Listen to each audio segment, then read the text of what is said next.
اس کے بارے میں بھی آپ سنو گے تو بھی آپ چونک جاؤ گے۔ وہ عبیداللہ بن ابے جو سب سے بڑا رئیس المنافقین تھا، اس کی لڑکی تھی۔ تو اللہ تعالیٰ کسی کو ہدایت دے دے، یہ ضروری نہیں ہے کہ اس کا باپ اگر ظالم ہے تو اللہ تعالیٰ اس کے اولاد کو ہدایت دے دے، رشد و ہدایت دے دے، اس کی تقدیر کو بدل دے۔ تقدیر بدلنا تو میرے رب کے ہاتھ میں ہے، ٹھیک ہے نا۔ ہاں، حضرت نوح علیہ السلام اللہ کے نبی تھے، لیکن اس کا بیٹا کفر کے اوپر تھا۔ حضرت داؤد علیہ السلام اللہ کے مشہور نبی تھے، لیکن اس کی گھر والی کافرہ تھی۔ تو اس طریقے سے یہ تو اللہ تعالیٰ کے ہاتھ میں ہے کہ اللہ تعالیٰ کسی کو ہدایت دے دے، کسی کو گمراہی دے دے۔ خود ہمارے نبی صلی اللہ علیہ وسلم کے چاچا، اس سے بڑھ کر کیا ہوگا؟ آپ کا خاندان میں آپ کے چاچا ابو طالب ایمان لے کے نہیں آئے۔ تو ہدایت دینا اللہ کے ہاتھ میں ہے، انسان ہدایت نہیں دے سکتا، چاہے پیغمبر کیوں نہ ہو۔ ہمارا یہ عقیدہ ہے، پیغمبر اگر ہدایت دیتے تو نوح علیہ السلام کا بیٹا کافر نہیں ہوتا۔ پیغمبر اگر تعلیم ہدایت دیتے، نبی اگر ہدایت دیتے تو حضرت داؤد کی عورت کافرہ نہیں ہوتی۔ پیغمبر کے ہاتھ میں اگر ہدایت ہوتے تو اللہ کے نبی کا چاچا ابو طالب کفر پہ نہیں رہتا۔ اب ابو طالب کے بارے میں مختلف روایات ہے، عالموں کو یہاں بھی آپس میں جو ہے مختلف اختلاف پایا جاتا ہے کہ اس کو کس طریقے کی سزا دی جائے گی، یا اس کو بخش دیا جائے گا، یا ہمیشہ کی جہنم ہوگی۔ بہرحال اس کا علم اللہ کے پاس ہے، عندہ مفاتیح الغیب لا یعلم الا ہو، بس ہمارا یہی عقیدہ ہے۔ تو دوستو، ہدایت دینا اللہ کے ہاتھ میں ہے، لیکن دعائیں کرتے رہو، ایمان کے اوپر ثابت قدم رہو۔ اللہ سے یہ کہو کہ یا اللہ، جس طریقے سے آپ نے ہدایت دے رکھی ہے، ہمارا خاتمہ بھی ایمان کے اوپر ہو، ایمان کی حالت کے اندر ہو۔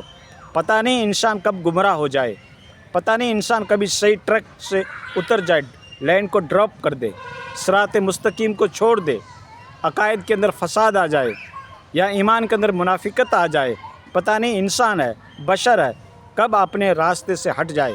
لیکن یہ دعا کرتے رہو کہ اللہ تعالیٰ تمام امت مسلم کے اندر اتحاد پیدا کرے، اتفاق پیدا کرے، انٹیگریشن پیدا کرے، اور خود بھی اللہ تعالیٰ ہمارے اوپر رحم کرے کہ ایمان کے ساتھ اس دنیا سے اٹھائے۔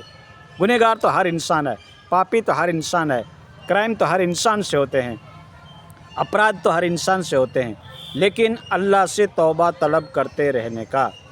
حدیث ہے کہ اگر تم گناہ نہیں کرتے تو میں ایک ایسی مخلوق کو پیدا کرتا جو گناہ کرتی اور مجھ سے توبہ طلب کرتی۔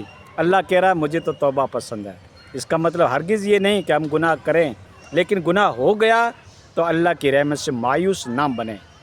اس کے بارے میں حدیث ہے کہ اللہ کی رحمت سے مایوس مت بنو۔ مایوس وہی بنتا جو کفر کی لائن کے اوپر ہوتا ہے۔ مومن کبھی اللہ کی رحمت سے مایوس نہیں ہوتا، ٹھیک ہے نا۔ تو مایوسی کفر ہے۔ اللہ سے دعا کرتے رہیں۔ گناہ اگر تم نے اتنے کر رکھے ہیں کہ زمین آسمان کے بیچ میں سما نہیں سک رہے ہیں، گناہ اگر آپ نے اتنے کر رکھے ہیں کہ سمندروں کے جھاگوں کے برابر ہیں، گناہ اتنے کر رکھے ہیں کہ ریت کے دانوں کے برابر ہیں، لیکن اللہ کی ذات سے نا امید مت بنو۔ بے شک وہ غفور الرحیم ہے، وہ اکرم المکرمین ہے، وہ ارحم الراحمین ہے۔ اللہ کا دریائے رحمت جب جوش میں آتا ہے تو سارے گناہوں کو اللہ تعالیٰ بخش دیتا ہے آنے واحد کے اندر۔ لیکن ہے کوئی وہ جذبہ رکھنے والا، ہے کوئی وہ اللہ کے اوپر یقین اور اعتماد اور بلیو اور بھروسہ رکھنے والا اللہ کی ذات کے اوپر، تو اللہ بڑے سے بڑے گناہ کو معاف کر دیتا ہے۔ لیکن پہلے اپنے اندر وہ کمال پیدا کرو۔ ہجوم میں بلبل ہوا چمن میں جو کیا گل نے پیدا، کمی نہیں قدرداں کی کرے تو اکبر کوئی کمال پیدا۔ وہ اپنے اندر کمال پیدا کرو، کمپٹیشن، صلاحیت، ایبیبلٹی، وہ یوگیتا، وہ صلاحیت اپنے اندر پیدا کرو۔ خود ہی کو کر اتنا بلند کہ ہر تقدیر سے پہلے خدا خود بندے سے پوچھے بتا تیری رضا کیا ہے، ٹھیک ہے نا۔ اپنے اندر وہ کمالات پیدا کرو، ٹھیک ہے نا۔ انسان ایک اشرف المخلوقات ہے، اگر اچھا سینسیبل رکھتا ہو، اچھا دماغ رکھتا ہو، تو اس کے دل کے اندر اخروی معاملات کی فکر پیدا ہوگی کہ مجھے رب کو فیش کرنا ہے، برزخ کی زندگی ہے، عالم آخرت کی زندگی ہے، میں خدا کو کیا جواب دوں گا۔ تو ہر اسٹیپ سوچ سمجھ کے رکھے گا، اور جو ہر اسٹیپ سوچ سمجھ کے رکھے گا وہ بیسٹ اسٹریٹجی بنائے گا، وہ اچھا لاہ عمل اختیار کرے گا، اس کے اخلاق بہت اعلیٰ ہوں گے۔ وَإِنَّكَ لَخُلُقٍ عَظِيمٍ، قرآن کہہ رہا ہے اپنے نبی کے بارے میں کہ وہ اعلیٰ اخلاق کے اوپر فائز تھے. آپ دشمن بھی آتا تھا، غیر بھی آتا تھا تو اٹھ کر اس سے ہاتھ ملاتے، چٹائی پہ بٹھاتے تھے. یہ ہمارے نبی کا اخلاق ہے. آج تھوڑی سی دشمنی ہو جاتی ہے، کسی سے کرائسس ہو جاتا ہے، کسی سے کنٹروورسی ہو جاتی ہے، کسی سے تھوڑا بہت اختلاف ہو جاتا ہے، تو ہم اس کی جان لینے کے لیے اس کے بارے میں پتہ نہیں کیا کیا پلاننگ بناتے ہیں. لیکن اللہ کے نبی کا یہ مشن نہیں تھا، اللہ کے نبی کی یہ لیگیسی نہیں تھی، اللہ کے نبی کی یہ سنت نہیں ہے، اللہ کے نبی کا یہ طریقہ نہیں ہے. اگر یہ تمہارے اندر ہے تو یوں سمجھو کہ ہم ٹرک سے اتر چکے ہیں، راستے سے ہٹ چکے ہیں، نبی کی لیگیسی پہ ہم نہیں ہیں.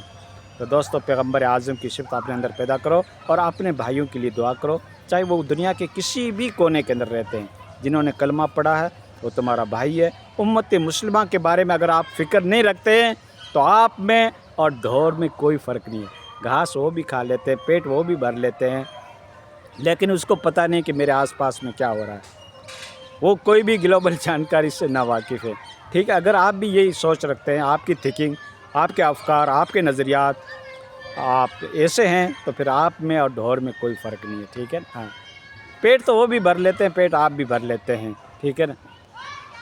اللہ راہ اپنے اندر ایک غور و فکر کرنے کی ضرورت ہے. اپنے اندر ایک مقام ایسا پیدا کرنے کی ضرورت ہے جو امت مسلمہ کے بارے میں ہم فکر مند بنیں. اللہ کے نبی کی یہ لیگیسی ہے، آپ کے نبی کا مشن یہی ہے. منافقین کی روش مت اختیار کرو، پکے اور سچے مومن کا ثبوت دو تاکہ تمہیں دنیا کہنے کے اوپر مجبور ہو جائے یہ محمد کے سپاہی ہیں جو کسی کو دھوکہ نہیں دے سکتے.